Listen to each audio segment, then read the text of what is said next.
Welcome to TradersArmy.com, defending your right to build wealth and preserve capital for generations to come.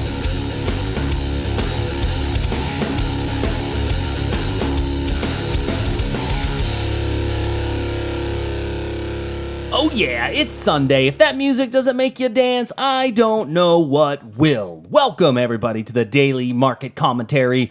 I am your host, Chuck Fulkerson. Glad that you were able to join us on a beautiful Sunday evening. Those of you that are new to the channel, make sure you click the subscribe button so that you get our updates as they become available. This is our weekend edition of the Daily Market Commentary. A special welcome to those from TradersArmy.com and our core market perspective as well. On our weekend edition, we specifically look at some larger timeframes to identify potential turning points in the markets and review some of the trading opportunities that we had talked about in the past. So let's go ahead and dive right in. So last week, for those of you that are new to the channel and don't watch the weekend edition, last week will teach you, right? Because last week we had a breakout right below this line here, and turned out to be a pretty good little trading opportunity. And if you missed it on the breakout, you got a retest right back into this area for the S&P. So the market obviously had a strong sell-off over the fears of the Chinese tariffs and really what they're going to do. But really the market right now is at the whim of government forces, it seems like. Every time that something comes out that seems anti-market, the market kind of tends to run down. Now, interestingly enough, this is quite contrary to what we had happen the beginning of the Trump presidency, where everything was that he said kind of helped the market to go up. And so, you know, when you look at it from a totality aspect of the time in presidency, maybe, just maybe, it was part of the strategy to pump the market up before putting out some of these tariffs. And I'm in no way making that a political statement. I'm just giving some conjecture.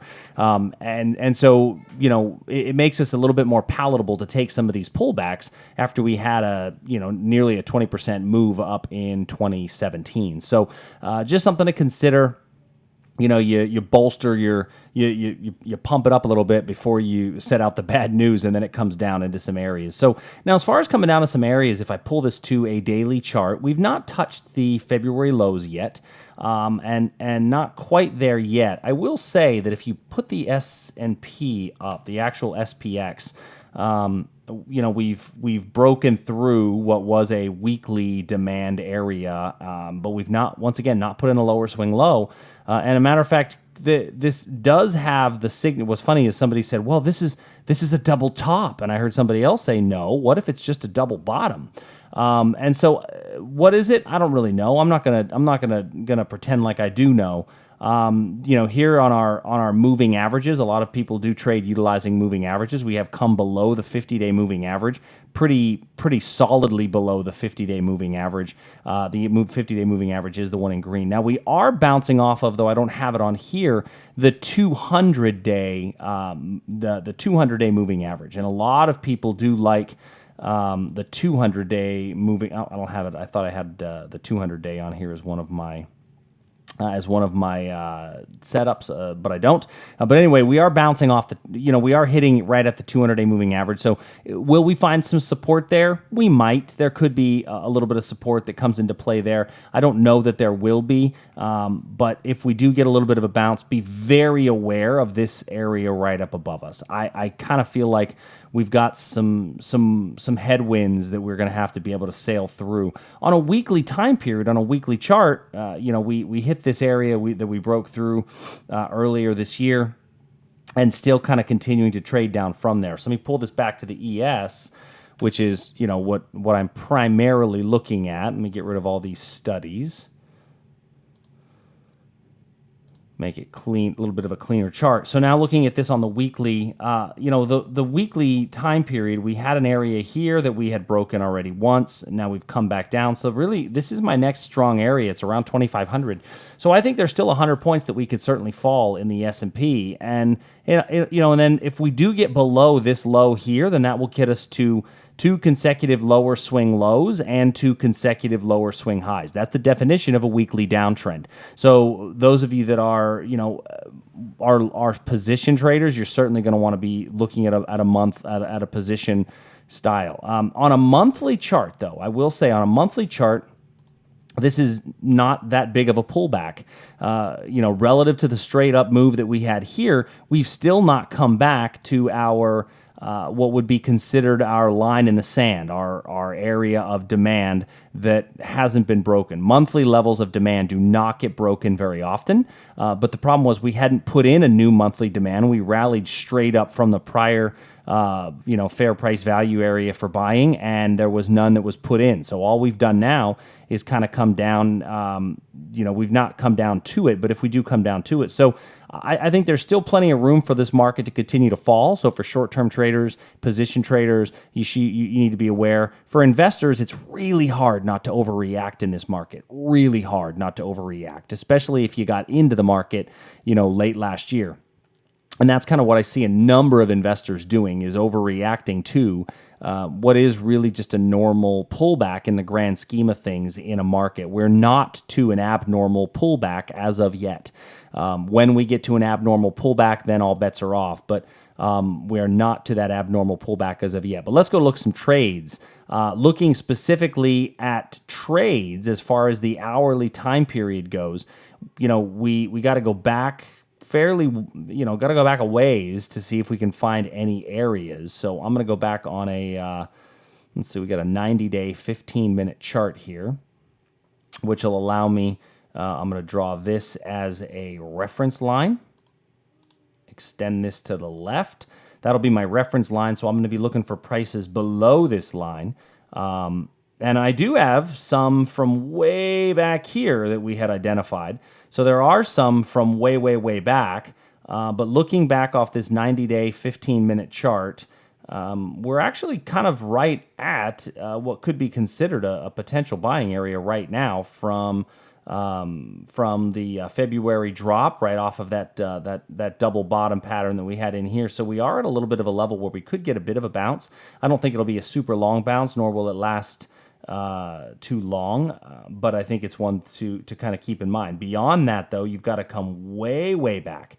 And we're looking back here now here's our reference line. We're going all the way back to November to find a potential area. Now, by the way, does that mean that the level doesn't exist? No, there are still areas that were formed back there that are still going to be valid. And so, there is this area back in here for us to pay attention to.